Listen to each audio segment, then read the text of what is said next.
lingerie tout en couleur avec Coral Peinture.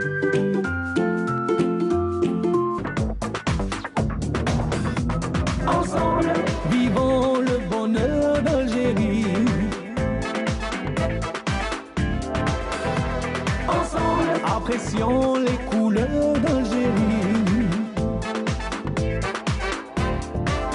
Le soleil, les merveilles du pays, un réveil de fraîcheur et de vie. Ensemble, vivons un moment de nostalgie. Mesdames, Messieurs, bonjour, ravi de vous retrouver en cette matinée du 5 mars 2021. Ce matin, donc, nous allons parler en compagnie du docteur Fethi Benachnou du nouveau variant du coronavirus. Quelques cas ont été détectés donc en Algérie. Place à l'événementiel ce matin, puisque nous allons revenir sur la 4e édition du Salon de l'électricité et des énergies renouvelables qui va se tenir donc du 8 au 11 mars au niveau de la SAFEX. Et aussi, encore une fois, l'événementiel, nous allons encore parler d'un autre salon. Cette fois-ci, ce sera le salon de l'optique et de la lunetterie qui, lui, va donc commencera plutôt demain, le 4 mars, et donc se poursuivra jusqu'au 6 mars. Et aussi, donc, Kenzan Char sera parmi nous, mais cette fois-ci pas sur le plateau. Elle sera avec nous par Skype du côté du Palais de la Culture, puisque le Palais de la Culture en ce moment abrite le premier camp de l'entrepreneuriat pour la culture, pardon. Donc c'est le premier camp de l'entrepreneuriat pour la culture. Kenzan Char sera en direct avec nous à partir donc du Palais de la Culture pour nous faire un compte rendu donc de cet événement. Nous terminerons l'émission avec une thématique d'urgence, je dirais une thématique d'actualité, une thématique de sensibilisation aussi, puisque nous allons parler des femmes battues. Une association sera parmi nous pour nous parler un petit peu de toutes les actions qui se font en faveur donc de ces femmes battues et surtout en faveur de la sensibilisation par rapport à cette question. Voilà pour le menu de ce matin, mais avant cela, les nouvelles du ciel en compagnie de Mina Abou.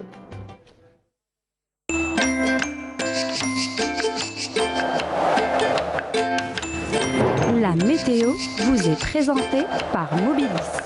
Mobilis, أينما كنتم. Bonjour Mina. Bonjour. Comment vas-tu? Ça va? Ça va, tu vas bien? Oui. Ça va. Pourquoi? Tu as un beau sourire ce matin. Bien sûr. Comme à chaque fois.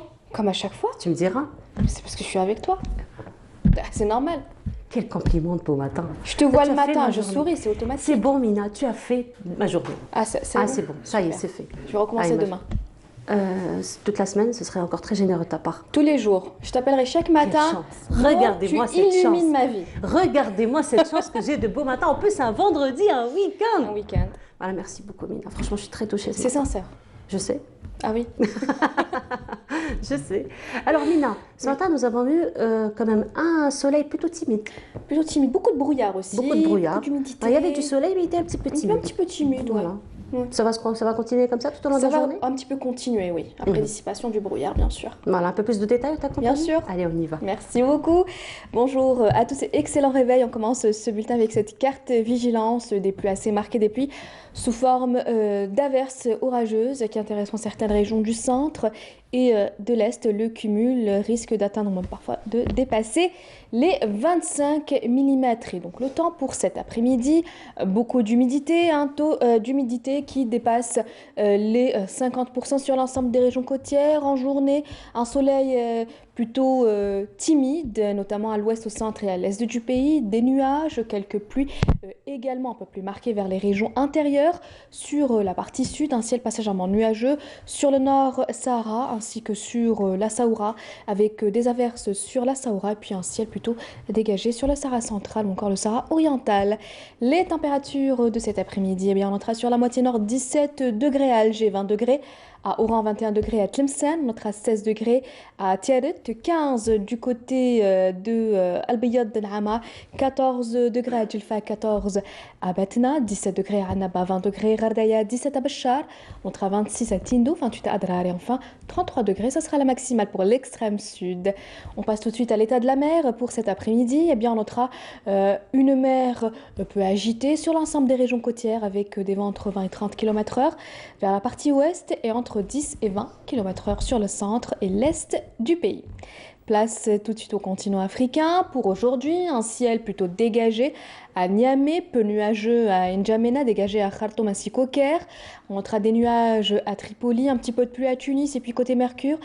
On notera 39 degrés du côté de Niamey, 39 à N'Djamena, 34 à Khartoum et enfin 23 degrés au Caire. Encore une fois, excellente matinée et à tout à l'heure midi.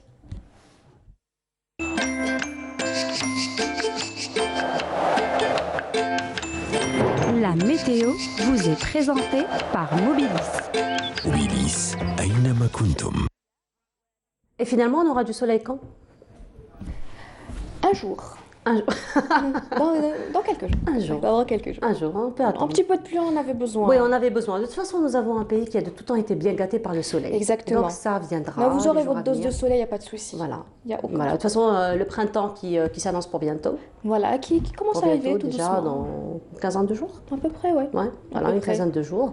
Donc certainement, on aura du beau soleil. Beaucoup de soleil, augmentation de l'humidité. Ouais. Voilà. Ouais. Après, l'inconvénient à côté. L'inconvénient à côté, on n'a pas tout ce qu'on veut. Hein. Oui, mais bon, entre-temps, on s'est bien habitué à ce climat. Hein. Oui, non, oui et non. non. Non. On ne s'habitue pas à l'humidité. Oui. Non, on ne s'habitue pas à l'humidité. On s'habitue pas. C'est Mais bon, c'est dur. ça fait aussi partie de C'est la comme vie ça. quotidienne. On ne peut pas tout Les avoir. Méditerranéens Hein. Exactement. Voilà. Exactement. Merci beaucoup, Mina. Merci. On te retrouve tout à l'heure, donc à après l'heure. le journal télévisé Pour du plus midi. de détails. Un peu plus de détails. Donc, Voilà. juste après le journal télévisé aussi, 19h. Tout à fait. Et demain, matin, demain, avec un beau sourire. un beau sourire, Ah, c'est beaucoup de promis. compliments. Oh, tout ça pour moi. Bien sûr. Oh là là, franchement, alors tu n'as pas fait que ma journée, mais tu as fait toute ma semaine. Toute la semaine. finalement. Super. Je vais Ah, faire c'est le tout mois à- là. Ah, demain, je vais faire le mois. Tu feras le mois. Merci beaucoup, Mina. Donc, on te dit à Merci. tout à l'heure et on te dit Tout à passe une l'heure. agréable journée et à Également. demain pour Bonjour d'Algérie. Voilà, donc on continue et ce sera une pause musicale comme à l'accoutumée. Ce sera en compagnie de Chefik Baou qui nous interprète la chanson. Et c'était une très belle chanson de notre ami Chefik Baou qui nous a interprété Ya Khad'a Qalbi. Et on va parler d'un autre khad'a aujourd'hui, mais un khad'a dans le domaine plutôt médical, n'est-ce pas, docteur? Oui, Bonjour, bonjour, Sabah al-Khair. marhaba. Marhaba. Alors. Je suis content que vous souriez, vous êtes relaxant parce qu'on va parler d'un sujet. Que je connais bien, d'ailleurs. Que je connais bien, oui. Et puis il y a beaucoup de personnes qui le connaissent bien hein, aussi. Hein. De plus en plus. De plus en plus, effectivement. Inch'Allah, ça va. Inch'Allah, très rapidement, ce sera juste un mauvais souvenir. On va parler de la recette qui permettra de diminuer ces gens qui connaissaient autre Voilà. chose, la khor, que de connaître Ce khad'a. ce khad'a. Ce khad'a. Voilà, donc aujourd'hui, on va encore parler, encore une fois, du coronavirus. Mais cette fois-ci, on va parler autrement, puisque aujourd'hui, donc, en Algérie, on a détecté encore de nouveaux cas, des variants. Mais avant de parler de ces variants, on va encore revenir pour nos téléspectateurs sur le virus. Voilà. Donc, qu'est-ce que le virus, encore une fois? Qu'est-ce que le virus? Et ça, c'est important. Moi, sincèrement, je trouve que Canal Algérie, et j'ai la chance de participer. Nous avons la chance aussi de vous avoir avec nous. Non, c'est la chance formée en Algérie à la faculté de médecine algérienne. Hein, c'est des trucs ici. Et vous passez à la télévision algérienne. Et je passe à la télé algérienne. Pour un public algérien. Pour un public, et c'est mon plus grand plaisir. Voilà, effectivement. Je crois qu'on refait la même erreur que l'erreur qu'on a faite au début. À savoir qu'on a balancé. Attention, il y a une pandémie qui s'appelle coronavirus 19, Covid-19. Automatiquement, les gens qui n'ont pas été préparés par une éducation, même des médecins, hein, moi je trouve des collègues qui n'ont pas été préparés, qui reçoivent, imaginez que vous recevez, les gens automatiquement, ils avaient une vision de ce Covid-19, de cette Covid-19, comme si c'est un monstre qui est venu de Mars, alors qu'il n'y a rien du tout, on y est allé. Là, mais l'imaginaire qui vient de Mars, ou bien il sort d'un film d'horreur japonais. Vous avez vu, donc le Godzilla, les gens, mais c'est vrai parce qu'on n'était pas préparés. On refait ça un an après, on balance des histoires de variants, de trucs. Mais les gens, ils ont de quoi. Et surtout de dire, les variants anglais, c'est ça l'erreur, c'est de donner une nationalité. Une nationalité. Variant anglais, variant sud-africain, Américain, variant mexicain, voilà, variant mexicain, brésilien, on en parle, hein. tout ça. C'est pas du tout médical, c'est pas du tout scientifique, ça a des arrière-pensées. C'est les méchants, des trucs comme ça. Hier, j'ai appris qu'il y avait un nouveau variant qui s'appelle Washington. Maintenant, on va... Or, il faut expliquer ce que c'est qu'un virus. Les virus vivent avec nous. Dans le parler algérien, et même étranger, on parle de microbes. C'est tout ce qui est négatif, tout ce qui est dangereux. Avec microbes, on dit même quelqu'un qu'on n'aime pas. On qualifie même les personnes que c'est effectivement. Les personnes avec microbes. Donc il y avait cette idée. Or, dans cette histoire-là, l'éducation sanitaire dont je parle, et on a un système national de santé, dans sa portion prévention, je ne parle pas des hôpitaux, c'est toute une structure qu'il faut connaître. Donc c'est une éducation préventive. Les microbes, c'est immense, c'est comme les êtres humains. Ensuite, le créateur, Allah subhanahu, n'a pas créé que les êtres humains. Il a créé des êtres qui sont avec nous qu'on ne voit pas. Et c'est ce qu'on désigne par microbes. C'est les champignons, c'est les bactéries et c'est les virus. Chacun a ses propres caractéristiques. Par exemple, on doit corriger notre comportement. Les antibiotiques ne font absolument rien sur les virus. Choisissez tous les... on parle de gens qui sont atteints de coronavirus sévère. On parle de noms d'antibiotiques, on les balance comme ça, les gens courent vers les pharmacies, mais ça c'est des équipes de recherche, c'est des médecins qui réaniment, c'est des médecins sur le terrain, et c'était des tests, des expériences, chacun apportait sa propre expérience. Les Marseillais, les Américains, les Russes, les Japonais. Et la recherche scientifique en médecine, c'est de communiquer ce que nous ne faisons pas. Il y a des revues scientifiques sérieuses, parce qu'il y a des équipes de lecture et d'analyse de ce que vous allez dire, de votre expérience. Là. On disait, tac, tac, les gens couraient. Antibiotique, je ne donne pas les noms. En Algérie, dès qu'on écoutait, le complément alimentaire, tel médicament, tel antibiotique, tel, ça ne fait rien. Ce qui est important à savoir, c'est qu'un virus a cette capacité. Il a été créé comme ça. Ce qu'il faut s'imaginer, je ne sais pas si vous avez vu le Rubik's Cube. Le Rubik's Cube, il a beaucoup de facettes, tout ça. Eh bien, le virus... On n'arrive jamais, finalement, on n'arrive jamais. Le virus a cette capacité de changer. C'est ce qu'on appelle les mutations. Les virus ne mutent pas à partir du Covid-19. On le sait depuis des années, on le sait depuis des décennies. On avait en Algérie un département de virologie, c'est-à-dire qui est spécifiquement à étudier les virus. C'est ce qu'on fait maintenant. C'est ce qu'on appelle sous le terme très très élégant de séquençage. Le séquençage, comme c'est des couleurs rouges, vertes, bleues, blanches, tout ça, on voit est-ce qu'il a bougé. Le séquençage, l'analyse d'un virus, l'étude des virus, c'est quelque chose qui doit être fait tout le temps. Parce que, attention, les spécialistes, les virologues disent que mazal khel goudam, en arabe on dit, la fête n'a pas encore commencé. Donc il faut être bien armé et préparé. C'est une guerre. Mon ennemi, je le surveille. Je le surveille. Et attention, les virus, on les connaît. On parle du sida, comme ça. Mais non, le sida, c'est un virus qu'on appelle VIH. Le syndrome immunitaire déficit acquis. Un syndrome immunitaire. Regardez, il y a le mot immunitaire. Les virus attaquent votre système immunitaire. C'est lui qu'ils ont en truc. Ils l'analysent. Vous savez qu'un virus analyse ce système immunitaire que je viens pour détruire. Ah, il est bien parce que c'est un système immunitaire défaillant. Défaillant à cause de maladies chroniques. Maladies chroniques, quand on dit diabète, quand on dit obésité, il faut lutter contre ça pour ne pas être diabétique, pour diminuer l'obésité. Donc finalement, tous ces problèmes de santé sont un terrain favorable pour la propagation des virus. Parce que le virus, comme on dit en arabe, la préoccupation, c'est d'aller vers votre système immunitaire. Il y a même des cancers, on les connaît avant le Covid, parce que les gens pensent que on s'intéresse au virus avec le Covid-19. Non, il y a beaucoup de pathologies qui sont dues au virus et ça a tendance à s'élargir. Il y a des cancers causés par des virus. Les virus sont impliqués. Il y a la rougeole, il y a beaucoup de la polio, il y a la grippe saisonnière. La grippe, c'est un virus qui mute. Alors justement, qui mute? Là, vous me tendez la perche. Vous voyez pourquoi il mute? Voilà, par rapport aux mutations. Qu'est-ce qui fait que les virus, justement, mutent? Qu'est-ce qui fait que les humains doivent respirer de l'oxygène? Doivent respirer. C'est le Créateur, Allah subhanahu wa ta'ala, l'être humain et même les animaux, c'est l'oxygène. Eh bien, les virus n'ont pas besoin. Les virus, ce n'est pas des êtres vivants.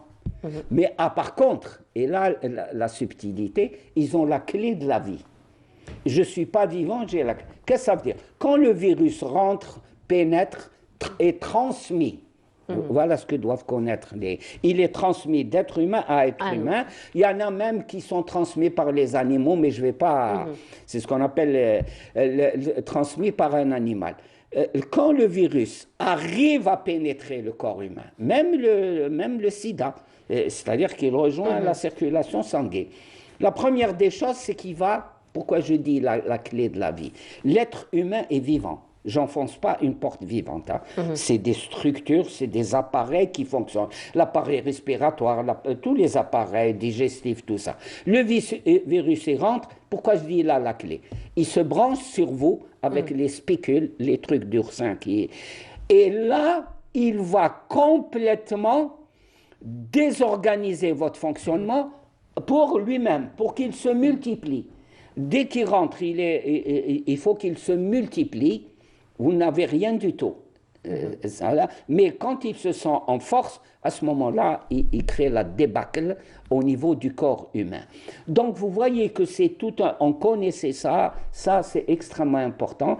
Et quand vos systèmes, par exemple respiratoire, et là il envahit tout, le système respiratoire, la circulation sanguine, la nature du sang, sa viscosité, sa fluidité. On dit que même il intervient même au niveau du cerveau. Il perturbe, il désorganise tout ces Alors fonctions. justement, tout ce chamboulement... Vous êtes envahi, c'est voilà, comme alors un justement, colonisateur. tout ce chamboulement que le virus fait au niveau du corps, dangereux. Donc voilà, dangereux. Donc à un moment donné, donc quand on est bien pris en charge, donc on arrive à passer cette période, donc on arrive à guérir, si je peux utiliser le mot. Mais après, aujourd'hui, on parle quand même de certaines séquelles, on parle de certaines conséquences, on parle de certains effets, de certains symptômes qui apparaissent quelques temps plus tard. C'est le Covid long. C'est Voilà. le Covid long. Cette situation-là où on traîne encore la maladie, certains aspects, on traîne, on n'est plus malade, mais on ne fonctionne pas bien. Cette histoire, elle est connue en médecine, elle est très connue. Et je m'adresse aux gens qui ont eu, par exemple, l'hépatite, Bushfire, comme chez nous, la jaunisse. Et moi, mon truc, c'est de rendre très abordable. Voilà. Pas d'utiliser l'hépatite C, l'hépatite B. Ceux qui ont eu l'hépatite, la jaunisse, entre guillemets, un certain type de jaunisse, même quand ils sont négativés, c'est-à-dire qu'il n'y a plus de virus dans le sang, il y a des techniques pour voir, ils traînent encore, surtout un élément dans l'hépatite, c'est cette fatigue. Tous ceux qui ont été atteints par l'hépatite, qui sont guéris, ils ressentent ces épisodes de fatigue, d'asthénie, on appelle ça. Donc c'est un phénomène qui est connu. La science n'est pas encore arrivée à vraiment avoir la main totale sur ces virus. Les virus sont là. Maintenant, ce qui est important, c'est ce que je voudrais transmettre. Les études, c'est pas à cause du Covid-19 qu'on s'occupe des virus, des études, comment il va, comment... Ce que doivent connaître les téléspectateurs. Il ne faut pas les balancer, le variant ou les trucs. Moi, j'ai vu un communiqué où on mettait le SW116, un truc comme ça. Vous savez que dans les laboratoires, les chercheurs, ils disent pas à chaque fois le Covid, ils donnent un chiffre. Un code. Un code, c'est un code de référence, c'est entre professionnels. Mais ça ne doit pas être communiqué au public. Mais sinon, docteur, alors Covid-19 ou virus d'une manière générale ou variant du coronavirus. Le variant du coronavirus, donc finalement, c'est toujours, juste pour conclure, donc finalement, c'est toujours les mêmes mesures barrières, c'est toujours les mêmes recommandations. Là, si vous permettez, je prendrai encore temps. Le variant est le résultat d'une mutation. Ça veut dire, il est comme ça, il mute, vous l'attendez comme ça, il va venir par derrière, il va, globalement. Deuxièmement, les virus, il n'y a aucun médicament à l'heure actuelle. À l'heure actuelle, qui compte. Surtout pas pour notre population, les antibiotiques. Ou encore moins les anti-inflammatoires. Les anti-inflammatoires, comment on appelle ça, les trucs, compléments alimentaires, les vitamines, ça c'est des idées qui sont en train de... ça aide déjà à renforcer le système immunitaire, au moins, peut-être les compléments alimentaires. Le système immunitaire, je vais en parler la semaine prochaine. Très bien. Il y a une chose, la seule manière de lutter contre un virus, c'est la prévention. Tiens-toi, c'est les mesures de protection. Quoi qu'on en dise, c'est le masque, c'est éviter les attroupements, ce qui est chez nous, c'est l'hygiène, ça c'est fondamental, c'est tout ça. Et le vaccin, en espérant que l'on prenne en charge réellement cette vaccination, il faut l'accélérer. Très bien, merci beaucoup docteur, on se retrouvera la semaine prochaine pour continuer toujours sur la même lancée, donc cette fois-ci pour parler du système immunitaire. Merci beaucoup docteur, donc on continue l'émission dans un petit moment, nous aurons parmi nous nous parlerons donc de la 4e édition du Salon de l'électricité et des énergies renouvelables, mais avant cela, ce sera un reportage que je vous propose de voir en compagnie de Lila Ben Aïcha, elle qui s'est intéressée à une application Winelqa, et on se retrouve juste après. Pour les malades en difficulté n'ayant pas de carte Chifa ou familles nombreuses à budget restreint, l'acquisition d'un traitement ou un matériel de soins médical est un réel problème. Winelqa, une association nationale d'aide aux malades, une vraie lueur d'espoir pour cette tranche fragile de la société. L'idée de départ était le médical. Et puis on a remarqué qu'en aidant sur le plan médical, il y avait un aspect social qui se présentait. Donc on a réservé 80% de l'activité au médical et 20% à peu près sur le social. Puisque par moment on est obligé, on trouve les gens dans des conditions un peu difficiles, on essaye de les aider un petit peu sur ce plan. Médicaments, équipements médicaux, denrées alimentaires, habillements, couvertures, les dons se multiplient. On s'adapte à la situation avec une organisation rigoureuse, un partage des tâches entre les membres de l'association. Certains médicaments sont en très bon état avec des dates de péremption très lointaines. On fait le tri puisque c'est les pharmaciens qui le font. On essaye de les garder de côté puisqu'on a des membres qui n'ont pas de carte Chifa ou bien leurs revenus sont très faibles. On leur demande de faire un dossier qui prouve sa nécessité et on essaye de lui donner le traitement nécessaire qui est aussi donné par un pharmacien. Donc tous les actes qui sont d'ordre pharmaceutique sont faits par les pharmaciens, nous tenons à ce que ça se fasse pour rester dans le cadre de la déontologie et dans le cadre de la loi en vigueur en Algérie. Le malade demandeur d'aide devrait répondre à un profil déterminé. Une fois la requête accordée, il doit fournir une demande accompagnée d'un dossier.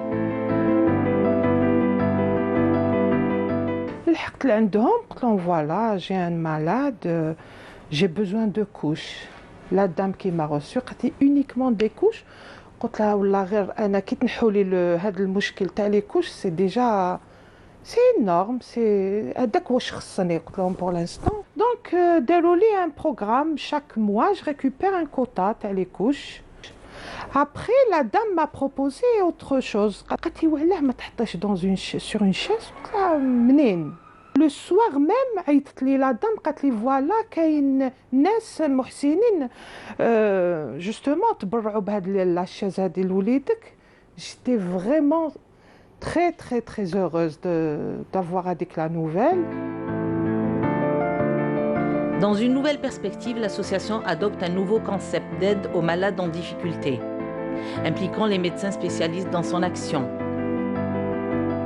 Nous avons fait appel à tous nos médecins qui sont sur le groupe avec nous et nous les remercions. Ils font un honneur d'abord d'être parmi nous dans le groupe. Et on leur a proposé une action, c'est de pouvoir prendre en charge des malades démunis qui nécessitent des consultations souvent chez des spécialistes, sachant que le coût d'une consultation chez un spécialiste est assez importante. Alors, ils nous ont donné des cartes, comme vous voyez ici, c'est des cartes de visite des médecins. Et derrière, nous mettons notre cachet Winelqa. Donc, il vient chez nous, il présente son dossier et on lui donne cette carte qui lui permet d'aller faire sa consultation gratuitement.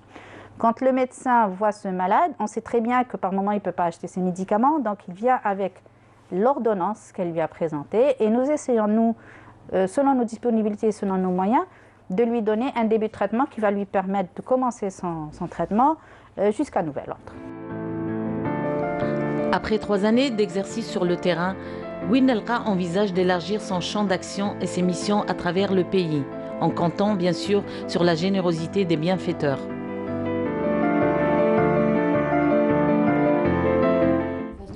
Et voilà, donc c'était l'application Winelqa et c'est Lila Benaïcha qui s'y était intéressée. Finalement, nous aurons nos invités sur le salon de l'électricité et des énergies dans un petit moment, mais cette fois-ci, nous allons continuer sur la santé, mais beaucoup plus la santé ophtalmologique, puisque nous avons parmi nous une dame donc, qui a participé à l'organisation du 14e édition, de la 14e édition du salon de l'optique et de la lunetterie. Il s'agit donc de Madame Sabah Chafaoui. Bonjour. Bonjour Madame. Marhaba bik, bienvenue. Merci, merci. Alors, vous êtes chargée de l'organique au syndicat national des professionnels agréés de l'optique ophtalmique. Tout à fait, madame. Voilà. Alors, vous faites partie donc des organisateurs de ce salon. Donc, avant de parler un petit peu de syndicat, avant de parler de ces professionnels, le salon en lui-même, c'est la 14e édition. Donc, 14e édition, ça veut dire 14 ans, mine de rien, de travail. Oui. Donc, finalement, ça s'est ancré comme une tradition hein, chez les professionnels de l'ophtalmologie, du verre et de la lunetterie. Très bien, madame.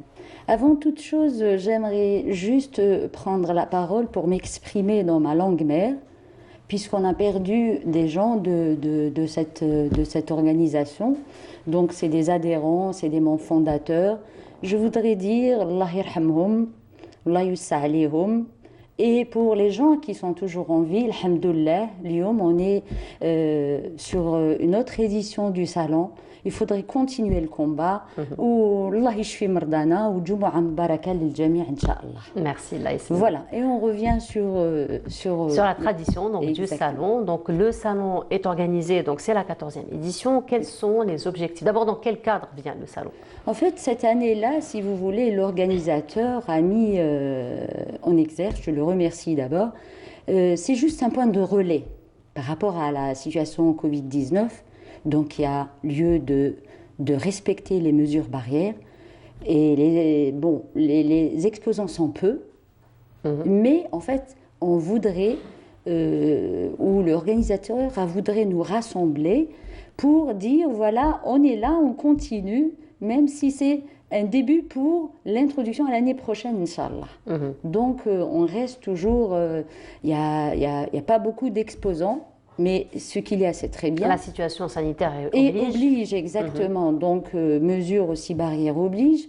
Voilà, nous sommes là. Il y a ce qu'il faut. Il y a des professionnels, il y a des exposants, il y a des fabricants, il y a d'autres organismes, des fournisseurs. Donc, pour dire un peu, pour se revoir, dire bonjour, on est là, alhamdoulilah et tout. Donc, voilà, ça nous a fait plaisir. Sinon, certainement. Mais sinon, comme chaque événement, j'ai envie de dire, comme chaque salon, il y a des objectifs bien particuliers que vous tracez donc, dans l'organisation de cet événement, n'est-ce pas? Bien sûr, bien sûr. En fait, on voudrait aussi, via notre syndicat, revenir sur beaucoup plus d'approche sur l'aspect de l'organisation du salon scientifique. Donc, dans chaque salon, il y a le côté commercial, il y a le côté scientifique, il y a le côté d'autres aspects, formation, formation professionnelle, d'autres opérateurs qui arrivent. Donc, nous, en tant que professionnels de la santé visuelle, on aimerait rajouter un aspect scientifique à l'événement, ramener des thématiques dans l'ordre de la formation continue, la mise à jour de nos professionnels, de nouvelles technologies qui s'imposent à l'international, donc les ramener, les partager en thématique avec nos professionnels, bien sûr. Alors là, vous me tendez la perche par rapport aux technologies, justement. Donc, quelles sont les technologies qui sont les plus connues aujourd'hui, qu'on connaît aujourd'hui dans la matière de production de verre optique, justement? En fait, on passe avec la nouvelle technologie, le verre n'est plus un verre, techniquement parlant, un verre organique, un verre conventionnel, si vous voulez. Parce que le verre que vous appelez un verre conventionnel? Un verre conventionnel, c'est un verre où il est mis dans un moule, il est surfacé d'une manière à ce que juste le centre optique du verre, où il y a plus de netteté dans le verre. D'accord. Le verre freeform, avec la technologie freeform, est un verre, si vous voulez, fabriqué avec des procédés ou des process, avec un micro-ordinateur, et la technologie fait que le verre est surfacé et les points de vision, on voit sur toute la surface du verre. C'est-à-dire que si je mets le regard par là, j'ai un point net. Et il y a moins d'aberrations chromatiques sur les verres et d'autres aberrations aussi qui rentrent en jeu. Donc le verre freeform, il est technologiquement surfacé point par point. Très bien. De nouvelles process dans la fabrication du verre. Et cette technologie, donc, nous l'avons ici en Algérie. Bien nous sûr, avons des producteurs donc, qui s'intéressent à cette technologie. En fait, oui, nous avons une production embryonnaire, si vous voulez. Elle est là, elle est présente, sauf que justement, quand on se voit entre salons comme ça, on parle entre professionnels, ils nous forment sur la matière, sur la technologie nouvelle, qu'est-ce qu'on propose en dernier lieu aux patients algériens. Donc, tout ça sera formé dans des salons de ce genre. Très bien. Pour voir un petit peu comment développer encore plus ces technologies en Algérie. Bien sûr, la matière existe en Algérie, le fabricant existe, le surfaçage de verre existe en Algérie, il y a de la belle matière à exploiter. Et aujourd'hui, dans des salons comme ça, il faut se rapprocher du fabricant pour se former encore plus pendant le salon ou extra-salon, dans ce qu'on appelle des ateliers de formation chez le fabricant lui-même. Très bien. Alors, le salon est-il ouvert à tout le monde ou c'est un salon qui est ouvert aux professionnels? Le salon est ouvert aux professionnels, en premier lieu. Donc, le consommateur lambda, si vous voulez, le patient, n'a pas, c'est-à-dire ne peut pas, si vous voulez, venir, il peut venir s'informer, visiter et tout, mais ne peut pas acheter un produit au salon. Très bien, d'accord. Voilà. Mais sinon, justement, parlant un petit peu du patient, on va dire, donc on va parler un petit peu du patient. Donc là, on a parlé des nouvelles technologies qui ont été donc, on va dire, adaptées à la production du verre, à la production donc, de la lunetterie. Donc pour le consommateur, lui, donc quelles sont un petit peu vos démarches pour l'informer de toutes ces nouvelles technologies, donc de cette nouvelle donne, on va dire, dans l'optique et dans la lunetterie? En fait, le patient algérien aujourd'hui ou dans le monde, il est plus exigeant parce qu'en fait, on passe à à des méthodes de vie, c'est-à-dire on veille plus, on utilise beaucoup d'outils tactiles, on est sous les projections, les projecteurs, on est sous la lumière artificielle qui fait vieillir les cellules de la vision. Et le patient devient plus, si vous voulez, plus exigeant. Il ne sait pas s'exprimer. Il dit que je suis pas bien dans mes confortablement. En fin de journée, j'ai des asthénies, j'ai des maux de tête, j'ai des troubles de la vision. Le conducteur au volant en fin de journée, il est ébloui par la lumière. Il y a une fatigue oculaire qui s'installe durant la journée. Donc le patient arrive chez nous un petit peu désorienté. Nous, notre rôle, c'est de prodiguer des conseils, c'est de l'écouter, c'est de le prendre en charge. Donc l'orienter vers une meilleure prise en charge, le rassurer, lui prodiguer, c'est-à-dire des soins. Notre rôle n'est pas de vendre comme opticien ou optométriste. Notre rôle, c'est d'orienter le patient, de le rassurer. Donc, de le rassurer. Un conducteur, qu'est-ce qu'il a besoin en fin de journée? D'un verre anti-fatigue. Il vous dit, je vois bien la journée, mais en fin de journée, je suis fatigué, je n'arrive pas à voir les plaques de signalisation, c'est un danger, donc il faut le mettre, il faut l'équiper en anti-reflet, couper cet éblouissement avec des anti-reflets dont la nuance jaune pour pouvoir mieux voir, arriver chez lui sainement. Un informaticien qui arrive chez vous, qui vous dit au bout d'une heure, je suis fatigué, la lumière de l'écran me gêne, donc vous l'équipez en lumière anti-lumière bleue. Donc c'est une coupure de cette lumière bleue violacée néfaste pour les yeux. Donc il faut faire la différence entre la lumière bleue naturellement bonne pour nous, donc c'est juste un segment de la lumière bleue, qui est la lumière bleue violacée, qui est mauvaise pour les yeux. Un enfant aussi, avec sa maman qui arrive, sa maman découvre à l'âge de 6 ans qu'il a un vice de réfraction, donc elle est toute apeurée, elle a peur c'est normal, il faudra la rassurer, elle et l'enfant. Donc le mettre dans un coin, plutôt les mettre dans un coin spécial kids, si vous voulez, la rassurer, lui dire si elle a c'est-à-dire un gros verre, l'amincir pour le verre pour qu'il soit pas lourd pour l'enfant, lui dire que le verre minéral, il est mauvais pour les yeux parce qu'il est cassable, donc le verre organique, il est incassable et meilleur. Si le verre est gros, l'amincir pour le besoin de l'enfant, lui choisir une monture bien ronde, qui soit bien assise, qu'elle ait une bonne assise sur le nez. Donc c'est cela le rôle de le praticien en optique visuelle. Mais sinon, justement, par rapport à la responsabilité, on va dire, de l'opticien, de l'ophtalmologue, donc tous ces professionnels, on va dire, de l'optique et de l'ophtalmologie. Alors, est-ce que vous recommandez, par exemple, la portée, si vous voulez, donc des lunettes juste quand on est fatigué ou parce que l'ophtalmologue donc les a recommandés, ou est-ce qu'on peut le faire à titre de prévention, par exemple? En fait, l'ophtalmologiste, c'est le spécialiste de la vision. En premier lieu, c'est lui qui prescrit. Après, cet ophtalmologiste, lui, a une ordonnance, il arrive chez l'opticien lunetier ou chez l'optométriste aussi, qui est spécialiste de la vision. Tous ces praticiens, ils forment les 3 O, l'opticien, l'optométriste et l'opticien. Il y a d'autres disciplines, qui est l'orthoptiste, qui joue un très grand rôle dans la complémentarité du soin. Donc, quand il arrive chez nous, le patient, l'opticien a toujours, si vous voulez, il prend en charge le patient et il le rassure, comme je vous ai dit, il l'adapte. Si le patient est bien, il n'y a pas de souci, il repart chez lui, et il est zen, il est bien, donc il n'y a pas de souci.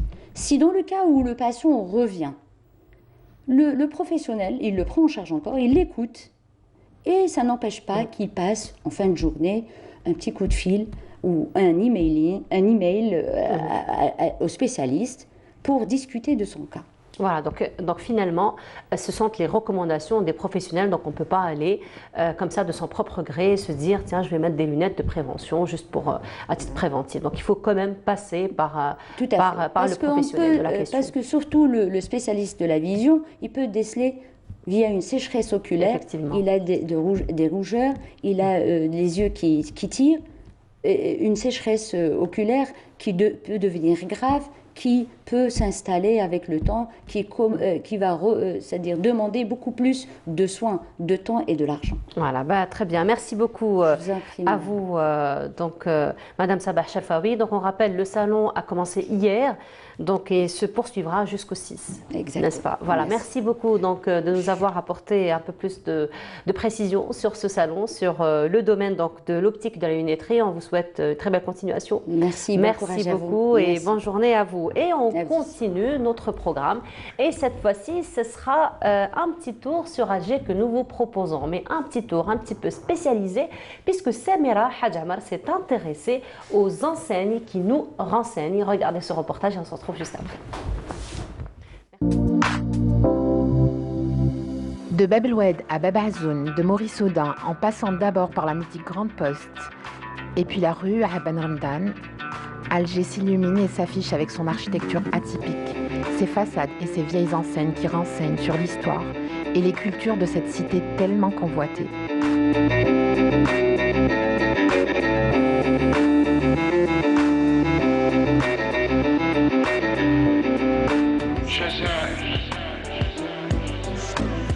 D'une époque à l'autre, dans le vieux quartier de la Casbah, tellement de souvenirs avec Snirt Laraïs. Elle s'en souvient encore du bonheur de ces jeunes filles se parant pour le plus beau jour de leur vie. Il y en avait plein, c'était plein, un derrière l'autre. On choisissait ici, on trouvait mieux là-bas, on revenait, vous voyez, on choisissait pour les couillottes, pour le tailleur, pour la robe et tout ça. Donc on faisait tous les magasins. Et chaque magasin était mieux que l'autre. Et c'est comme ça, toute la journée, on passait la journée à choisir 15 نقط 15 نقط سيارين. Pour choisir les bijoux aussi. Et il y avait toujours la belle-mère avec vous et la maman pour choisir. Les vieilles manufactures, les ateliers de couture, les échoppes d'un autre temps, et puis les vieux cinémas comme le Roxy. L'ex-Plaza, devenu depuis le Tamgoud en bas de la carrière, à Bab el-Oued.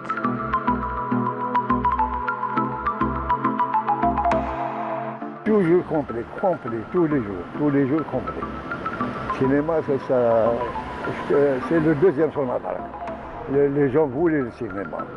Jusqu'à ce moment, même en ce moment, même les cinémas là, au Drelko, ندبيهم cinéma تنحدوا ندبيهم.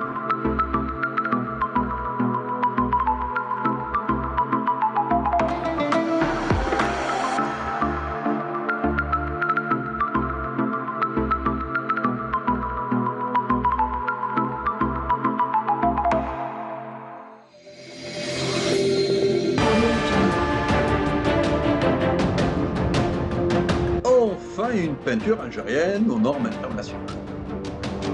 Tous vos besoins en peinture intérieure, peinture métal, préparation de support ou peinture extérieure, choisissez Coral Peinture. Coral Peinture, c'est les maths à faire.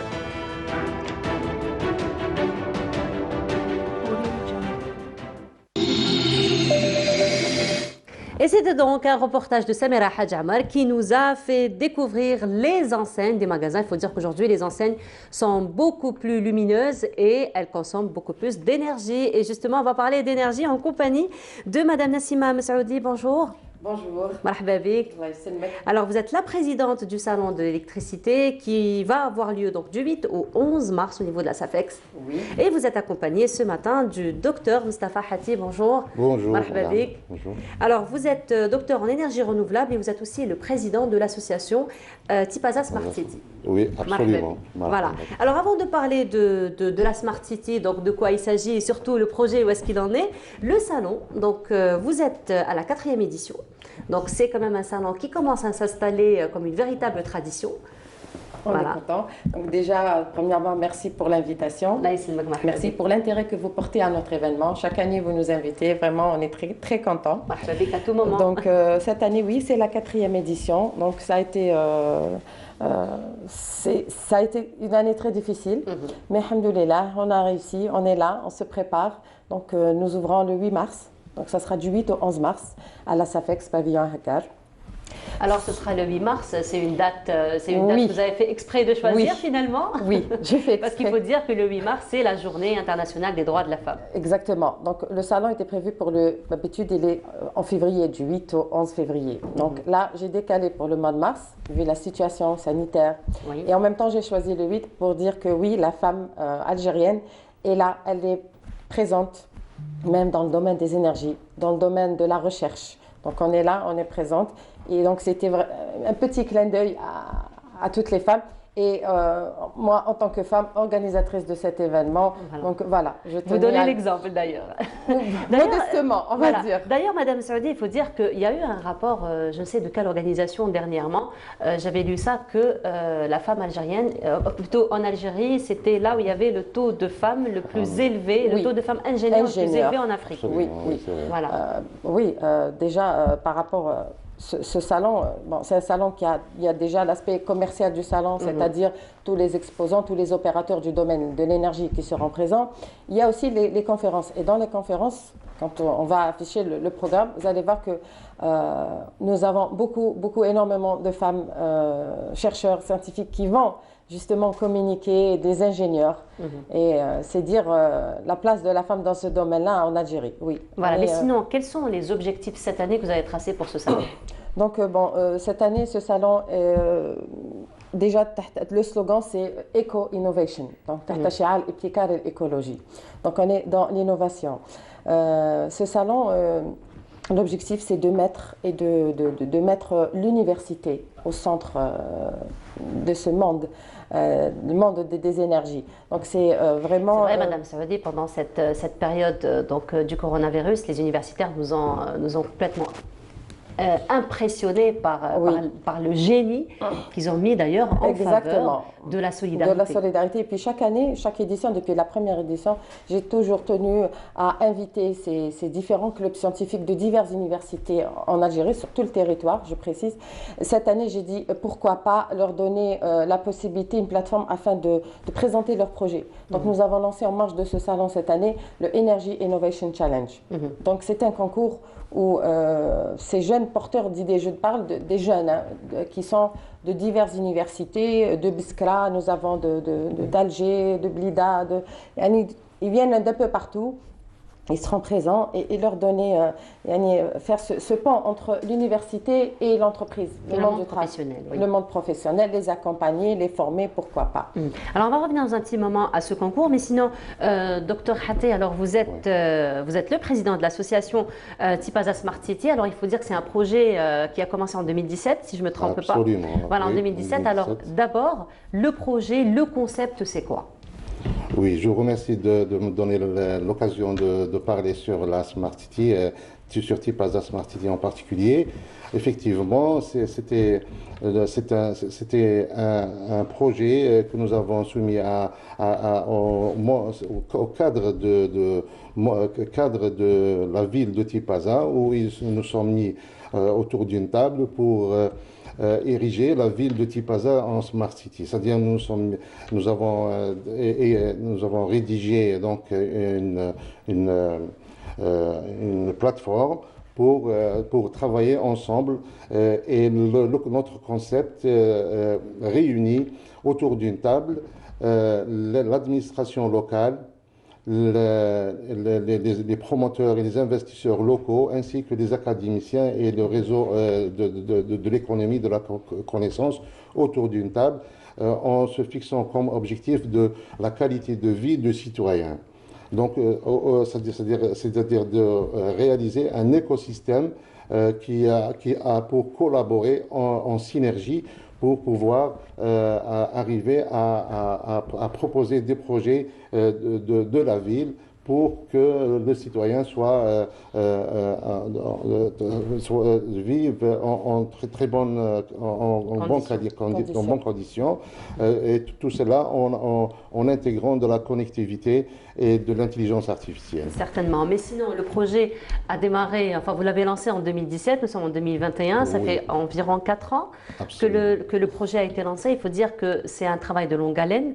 Donc il faut beaucoup d'énergie, beaucoup d'investissement, beaucoup de réflexion, beaucoup de travail. Où est-ce que vous en êtes aujourd'hui? Exactement, oui. C'est-à-dire, nous avons pris, ça fait 3 ans, c'est-à-dire le temps que nous avons mis parce que c'est un concept nouveau. Donc nous sommes dirigés vers l'organisation de plusieurs conférences internationales où nous avons vu des concepteurs de Smart City de par le monde qui sont venus nous voir et nous ont expliqué comment, c'est-à-dire nous donner des feuilles de route pour pouvoir entamer ce type de projet, à l'instar des pays, maintenant c'est des villes africaines qui sont en train de s'ériger en villes intelligentes, en Smart Cities.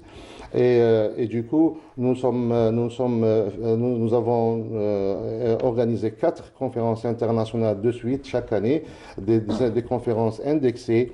Nous avons eu de plusieurs communications internationales et nationales de très haut niveau sur ce sujet. C'est-à-dire parce que quand le concept est nouveau, il faut quand même c'est-à-dire savoir ce qu'on a comme potentiel et qu'est-ce qu'on a pour et disséminer l'information autour des gens qui sont intéressés par ce type de concept. Et du coup, nous avons eu, c'est-à-dire à chaque fois qu'on utilise le mot Tipaza Smart City, il y a l'administration locale qui nous encourage à aller de l'avant. Les universitaires aussi, il y a un engouement des universitaires et surtout celui des promoteurs, parce que la Smart City, en fait, c'est un Eldorado. Si on sait ce qui se passe au niveau des Smart Cities, c'est qu'il y a du business à faire, mais ce n'est pas au détriment du citoyen, du consommateur, mais avec le citoyen. Pour son bien. Et pour son bien, effectivement. Nous avons toutes les feux verts sont partout, l'administration locale, elle nous encourage, les promoteurs sont là. Et les universitaires aussi. Nous sommes en train aussi de nous structurer en association, c'est-à-dire en partie prenante. Et c'est-à-dire nous continuons à faire c'est-à-dire nous savons que le concept c'est dans la durée que dans la durée. Parce que nous avons vu c'est-à-dire on prend exemple des exemples qui sont passés devant nous avant nous et qu'il y a eu un échec rapide parce que le concept n'était pas complet, et du coup nous apprenons de tout ça et on prend le temps pour installer notre concept petit à petit et aller de l'avant. Jusqu'à maintenant, nous n'avons pas eu des projets phares qui puissent attirer ou qui puissent donner des exemples, mais nous avons une base de données. Nous avons des universitaires de l'université de Tipaza qui sont prêts à faire leur projet de fin d'études sur la ville de Tipaza, et ce qui est intéressant parce que ce sont ces gens-là qui seront les citoyens de demain. Et puis, du moment que ce sont des thèses de recherche, donc automatiquement, ils vont sortir avec des recommandations qui pourront vous être bénéfiques déjà dans la concrétisation du projet. Tout à fait. Ils seront financés par les promoteurs et normalisés, c'est-à-dire nous aurons les autorisations pour les installer dans la ville. Et dans cette démarche, c'est pour ça que nous sommes aussi partenaires avec le salon, avec Madame Nassima, pour promouvoir toute cette idée, toutes ces idées. Et nous souhaitons, dans l'avenir travailler sur l'énergie. Et c'est un bon sujet qu'elle a pris, c'est-à-dire avoir l'électricité et les énergies renouvelables. C'est là où c'est-à-dire ce sont un peu leurs travaux, leur collaboration qui tarde à venir pour pouvoir percer avec les énergies renouvelables. Alors justement, Madame Saoudi, ça va être une valeur ajoutée pour le salon, certainement. Parce que ça va un petit peu dans votre démarche, dans votre objectif cette année d'introduire les universitaires. Oui, ça a été déjà dès la première édition. Oui. Ils étaient présents avec nous dès la première édition. On est à la 4e. J'ai toujours travaillé avec eux en collaboration avec toutes les universités. On a toujours essayé dès la première édition d'être proche de ces universitaires, de ces jeunes. Donc c'est vrai que ce salon rassemble, comme je l'ai dit au début, tous les opérateurs du domaine des énergies. Quand je dis tous les opérateurs, ça va des producteurs, distributeurs, les bureaux d'études, les centres de recherche, les organismes de réglementation, normalisation. On a même invité la douane, l'INAPI pour les brevets, la PRU. C'est-à-dire on essaie vraiment que tous ces opérateurs, pendant les 4 jours, il y ait des échanges. Pas seulement un aspect commercial où le producteur ou l'ancienne Hadi, elle vient, elle présente ses produits. Non, ce n'est pas le but. Bon. C'est un véritable travail de partenariat, de communication, d'information. Chaque année, je remercie entre autres nos partenaires et sponsors qui sont présents avec nous. Qui nous accompagnent et qui croient en ce projet. Comme je l'ai dit, l'université et les jeunes sont au cœur de cet événement. Donc cette année, on va leur, Inch'Allah, avec ce challenge, on va leur permettre qu'il y ait un aboutissement de leur projet, ne serait-ce qu'un accompagnement, une formation. Parce que l'idée, comment elle est venue, parce que chaque année, moi, je reste en contact avec eux. Donc, je les appelle, je dis, alors, vous en êtes où dans vos projets? Madame Allah, ça, c'est des petits jeunes, des jeunes filles. Donc, j'ai dit, pourquoi pas. Nous avons des sponsors et des partenaires de renom. Nous avons la Sonelgaz, la Sonatrach. Nous avons des entreprises, on va dire, qui sont bien ancrés dans le domaine de l'électricité. Nous avons des centres de recherche tels que le commissariat aux énergies renouvelables, qui est chaque année partenaire de notre événement, le CRTSE, CDR. Donc j'ai dit, tiens, il y a tout ce monde-là, donc pourquoi leur donner une visibilité à ces jeunes? Donc il y a tout un pavillon qui est réservé juste pour le challenge, où ils vont présenter pendant les 4 jours devant ces membres du jury, où Inch'Allah, leur projet aura un aboutissement, que ce soit une formation ou un accompagnement, pourquoi pas. Donc, alors, on va rester quand même toujours avec les jeunes et l'engouement des jeunes. Et cette fois-ci, on va aller du côté du Palais de la Culture en compagnie de notre ami Kenza Nchar. Kenza, est-ce que tu es avec nous? Est-ce que tu nous entends, Kenza? Oui, je vous entends très bien. Bonjour. Bonjour, Kenza. Comment ça va? Ça va, et toi? Bien entourée? Très bien entourée. Très bien entourée. Alors justement, Kenza, là nous avons sur le plateau nos invités qui viennent donc de la 4e édition du Salon de l'électricité et des énergies renouvelables. Nous parlions justement de l'apport des jeunes, de tout le génie des jeunes. Et toi, tu es parmi eux justement puisque tu es au niveau du Palais de la Culture pour nous donner un petit compte rendu sur le premier camp de l'entrepreneuriat pour la culture, n'est-ce pas? Exactement, donc c'est le premier camp de jeunes, je précise, c'est le premier camp de jeunes dans l'entrepreneuriat, dans le domaine de la culture. Donc ça a été organisé par l'association Biskra Taqra, d'ailleurs qui sont avec nous, donc l'association Biskra Taqra, en collaboration avec l'association des jeunes de la jeunesse innovatrice et des habitués de la chronique.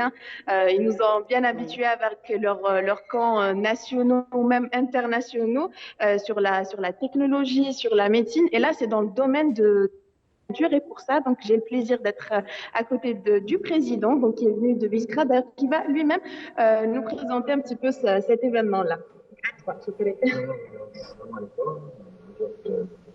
اليوم في بروميير كامب ستارت اب كولتورال في بالي مفتي زكريا. الكامب راح يكون طول الناس اللي عندهم لي زيدي لي بروجي وراح يكونوا ستارت اب ان شاء الله. حاجه مليحه في سيت كامب كاين لي فورماسيون مونطون كاين كومبيتيسيون باش تموتيفي كاع لي بارتيسيبون راهم حاضرين معنا. لي بارتيسيبون 29 wilayas. Il y a combien de participants? 40 participants. Après, on a un formulaire électronique qui le fait à 321 participants. Les conditions, il y a 40 participants à Hadare. Il y a des projets في 5 filières, les lettres, cinéma, théâtre, etc. Bon. Très bien. Et donc justement pour rester toujours dans les thématiques avec comme il a très bien dit Choukri, donc il y aura des formations, il y aura aussi des conférences. Et pour là d'ailleurs nous avons un encadreur d'un workshop déjà qui a animé 2 différents workshops. Donc c'est Fethi Boukhres. Donc est-ce que tu peux un petit peu nous donner une idée sur cette participation dans cet événement-là? Bonjour. On a déjà fait une conférence et aujourd'hui on a un atelier, Inch'Allah, sur les techniques d'innovation parce que l'innovation, ce n'est pas quelque chose qu'on peut trouver chez n'importe qui et ce n'est pas quelque chose assez difficile parce qu'on peut apprendre. Très bien. Et pour hier, on a parlé d'une technologie et un concept qui a fait peut-être une révolution dans le domaine technique et technologique. Ça fait partie des technologies de cloud, c'est le SaaS. Est-ce que tu peux nous donner un petit peu une idée sur le SaaS parce que c'est des techniques qu'on a justement vraiment besoin dans les idées de nos entreprises et surtout des entreprises actuelles pour un petit peu être en cadence avec les développements technologiques qu'il y a. Donc, est-ce que tu peux nous donner un petit peu une idée? Très bref, hein?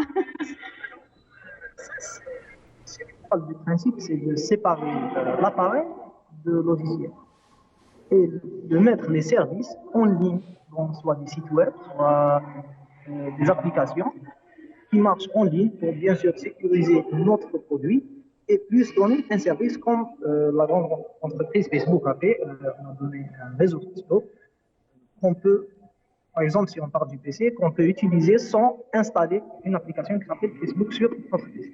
Donc, on voit bien que c'est une panoplie de conférences et de workshops justement pour faciliter et donner un petit peu des idées sur comment créer et surtout promouvoir le domaine de la culture. Et d'ailleurs aussi, nous avons avec nous une jeune femme. Alors Fethi, il est venu de Tialet et la jeune femme, elle est justement d'Alger et qui va un petit peu nous présenter une idée d'entreprise très innovante. Donc, marhaba bik. Alors, bonjour. C'est quoi ton idée d'expérience d'entreprise justement? Mon idée d'entreprise consiste en une création d'un centre, on peut dire, de développement et de suivi pour une formation culturelle dans le patrimoine. Donc, ça va faire dans on peut dire un concept très important dont tu m'avais parlé justement aux coulisses.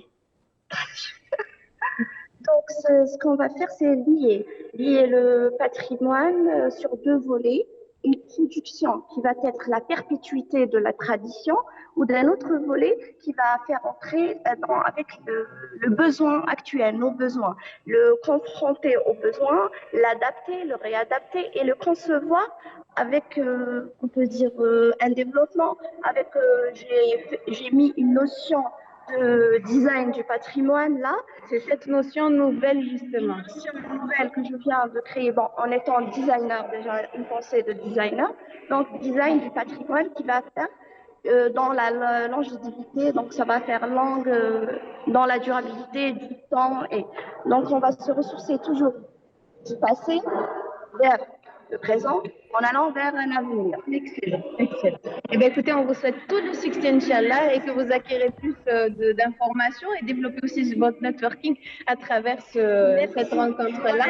Et donc, pour finir, on revient avec Choukri qui va un petit peu nous donner son appel ou encore des propositions, vu qu'on a 29 différentes wilayas qui sont présentes ici au Palais de la Culture avec la participation de 40 jeunes qui ont leurs idées et la participation aussi de plus de 10 intervenants.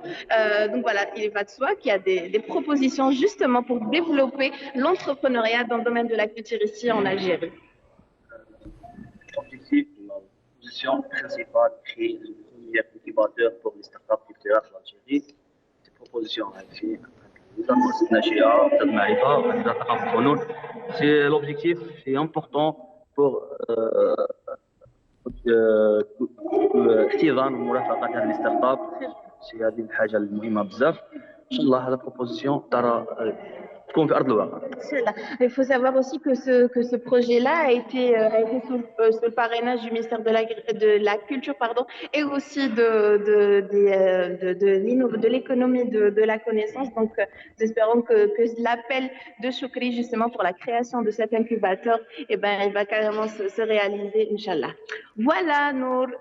Parfait, Kinza. Donc, on voit que ce sont de très, très belles initiatives de la part de ces jeunes quand même dynamiques et qui ont pris la peine. Donc, apparemment, ils n'ont ménagé aucun effort pour venir jusqu'à Alger. Donc, 29 wilayas, Allah Ibarak, c'est quand même un investissement assez important donc, en matière d'innovation et en matière d'entrepreneuriat. Juste, Kinza, si tu permets, est-ce que ce serait possible que tu nous rappelles jusqu'à quand l'événement va durer? Et surtout, les gens qui nous regardent aujourd'hui, est-ce qu'ils peuvent vous rejoindre aujourd'hui au moins pour voir un petit peu comment ça se passe? Alors pour aujourd'hui, non, parce que ça reste toujours des workshops exclusivement pour les participants. Comme vous savez, c'était une sélection, c'était assez sélectif pour la participation des jeunes qui ont des idées. Mais par contre, demain, Inch'Allah, donc ça sera la clôture et là, il va y avoir la présentation de tous ces différents projets. Et donc là, vous êtes conviés à assister à cet événement. Ce sera à partir de 9h. Et puis aussi, il ne manquerait pas aussi de préciser que cette semaine-là, nous avons un événement qui est très important, c'est la Journée internationale des droits de la femme. Et à cette occasion, le Palais de la Culture organise un salon justement d'exposition. Ça sera juste à côté. Donc, ça sera un côté où ça sera l'entrepreneuriat dans le domaine culturel et de l'autre côté, ça sera une exposition de femmes artisanes d'un peu partout du pays. Plus de 40 artisans qui vont venir exposer. Voilà, donc on viendra joindre l'utile à l'agréable, Kinza, finalement. Exact. Merci beaucoup, Kinza. Donc, on rappelle, tu étais parmi nous à partir en direct, donc à partir du Palais de la Culture, en compagnie donc, de jeunes organisateurs de ce premier camp de l'entrepreneuriat pour la culture. Donc, on rappelle qu'il y a plusieurs ateliers, des conférences qui vont avoir lieu aujourd'hui et demain. Merci beaucoup, Kinza. Donc, on revient à nos invités, donc toujours dans le domaine de l'innovation, dans le domaine de l'énergie, de l'électricité. Madame Saoudi, qu'est-ce que ça vous fait donc, de voir des jeunes qui viennent d'un peu partout, donc des quatre coins du pays? Écoutez, ça fait plaisir et dire que, comme je le dis, ces jeunes, ils sont là. Le potentiel, il y est. Ils sont présents et dans tous les secteurs. Même nous, on a l'université de Biskra qui sera présente, l'université de Msila, même la Rouat. Hier, ils m'ont appelé pour me dire est-ce qu'il reste encore des places? Est-ce qu'on peut venir? Je dis oui, avec grand plaisir, bien au contraire. Donc, je salue tous ces jeunes et jeunes filles pour leur enthousiasme et leurs travaux. Ça fait plaisir, ça fait chaud au cœur de voir. Voilà. Ils sont là, ils sont présents. C'est que l'avenir. Oui, certainement. Docteur Khati, dans votre projet, donc Tipaza Smart City, va rencontrer certainement plein de ces jeunes talents. Absolument, absolument. Vous savez, les Smart City, il y a des Smart City qui sont érigés en clé en main, mais il y a selon notre concept, et il y a d'autres Smart City qui sont élevés et s'érigent avec le potentiel humain local. C'est-à-dire que il y a l'avènement, il y a des produits tels que les Fab Labs. Les Fab Labs, nous allons installer des Fab Labs dans les daïras de la wilaya. Et là, il y aura... Les Fab Labs, vous appelez quoi, des Fab Labs? Des Fab Labs, c'est des ateliers où les jeunes où ils sont équipés d'imprimantes 3D, ils sont imprimés, ils sont équipés donc en matériel assez lourd. En matériel, ils sont mis à la disposition du citoyen de la ville pour exprimer son idée, pour exprimer son innovation, et du coup, il sera accompagné, etc.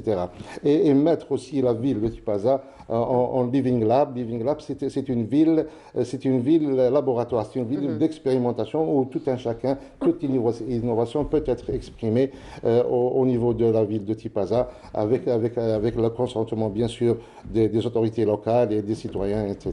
Voilà. Alors, Dr Khati, vous avez évoqué tout à l'heure les différentes conférences internationales que vous avez faites, qui étaient donc codé, c'est ce que vous avez dit, Indexé. donc indexé, voilà. Donc lors de ces différentes conférences, vous êtes même parti à un jumelage avec une Smart City italienne. Alors où en est un petit peu ce projet? Le projet n'a pas encore démarré, mais nous avons toujours des contacts. Nous avons pris des contacts avec les autorités, c'est-à-dire avec les porteurs de projets de la ville italienne, et nous sommes en train de faire un plan de travail pour pouvoir faire le jumelage. En été, nous aurons une rencontre ici en Algérie, si les vols reprennent. Et nous aurons à travailler de plus belle, c'est-à-dire sur ce projet. Voilà, mais sinon, quelles sont un petit peu les attentes de ce jumelage? Qu'est-ce qu'on peut encore, comment peut-on profiter, ou comment la ville de Tipaza pourrait-elle profiter de ce jumelage? Vous savez, la ville de Tipaza regorge de potentialités. Il a des potentialités géographiques, c'est-à-dire il y a la mer, le soleil et les montagnes. Il y a le potentiel humain qui est vraiment assoiffé de technologie, et aussi il y a des universités, des centres de recherche en énergie renouvelable et d'autres. Il y a beaucoup de potentialités. D'autres potentialités aussi qui font de Tipaza quand même une ville très prisée, particulièrement par les touristes. Ce sont des potentialités archéologiques. Archéologiques et même culinaires. Oui, effectivement. Voilà, donc. C'est vrai qu'on mange du bon poisson à Tipaza. Hein. Absolument. Donc tout ça est amené à collaborer et à travailler en synergie pour pouvoir ériger la ville de Tipaza, que nous souhaitons être une ville pilote pour tant d'autres villes. Et du coup, nous sommes sûrs d'aller vers nos objectifs qui ont été tracés dès le début, et que nous laissons un havre de paix et de convivialité pour les jeunes qui seront amenés à travailler ou à venir. C'est-à-dire nous appelons à ce que des gens viennent à Tipaza et qu'ils trouvent un espace de vie agréable et dans tous ses sens. Très bien, mais sinon... Si je peux me permettre de donner l'exemple à d'autres villes, parce que l'Algérie regorge de potentialités, que ce soit le climat, que ce soit le potentiel humain. Donner l'exemple, pourquoi pas, Inch'Allah. Donc voilà, les autres villes vont suivre. On l'espère. Oui. Certainement, de toute façon, l'avenir, c'est pour les nouvelles technologies. L'avenir, c'est pour aller vers ces villes intelligentes. On l'a vu un petit peu partout dans le monde. Oui. Et c'est vrai que les retombées sur la qualité de vie des citoyens sont très importantes. Donc, mais sinon, Dr Hati, en attendant donc, le jumelage, en attendant la concrétisation complète donc, de ce projet, il y a eu quand même plusieurs initiatives que vous avez faites sur terrain. Absolument, oui.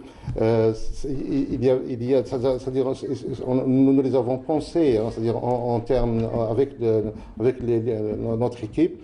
Il y avait donc l'idée de mettre des bus connectés avec un affichage où nous cherchons en fait la confiance du citoyen aux technologies, c'est-à-dire de la technologie, et c'est-à-dire la confiance qu'il aura avec la technologie. Et ensuite, ils seront appelés, le citoyen sera appelé à intégrer cette technologie et à travailler en concert avec l'équipe de l'association.